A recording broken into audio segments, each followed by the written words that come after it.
అండి good morning. ఈరోజైతే fried rice చేస్తున్నాను పిల్లలకి. అల్లం పేస్ట్,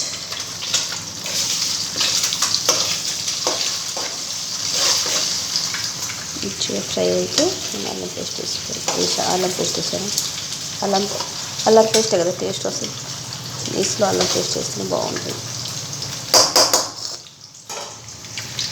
పసుపు చల్లేసాను. కారం అయితే 1.5 స్పూన్ అండి. కొద్దిగా మా పిల్లలు కొద్దిగా స్పైసీగా తింటారు. నేను కారం వేసాను, సాల్ట్ వేసాను, ధనియాల పౌడర్ కూడా, కరివేపాకు. సాల్ట్ వేయడం తీయలేకపోయానండి. ఒక చేతిలో ఫోన్ ఇటు పని చేస్తుంటే కొద్దిగా ఇబ్బందిగా ఉంది, నేను తీయలేకపోయాను. కరివేపాకు ఇప్పుడు వేసాను.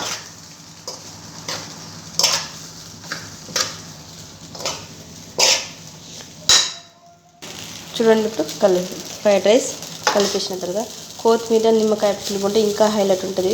రైస్ చూడండి ఎంత పొడి పొడిగా ఉందో, బాగుంది కదా రైస్. నా దగ్గర ఇప్పుడు కొత్తిమీర లేదండి, అందులో నేను కొత్తిమీర వేయలేకపోతాను. ఇప్పుడు బాక్స్ కట్టాలి కదా మార్నింగే, నేను ఇలానే కట్టేస్తాను. అలానే బాగుంటుంది, కానీ కొత్తిమీర, నిమ్మకాయ పిండుకుంటే ఇంకా హైలైట్ ఉంటుంది. బాయ్ గాయ్స్, మా ఛానల్ లైక్ సబ్స్క్రైబ్ చేయండి. బాయ్ బాయ్ బాయ్ అండి.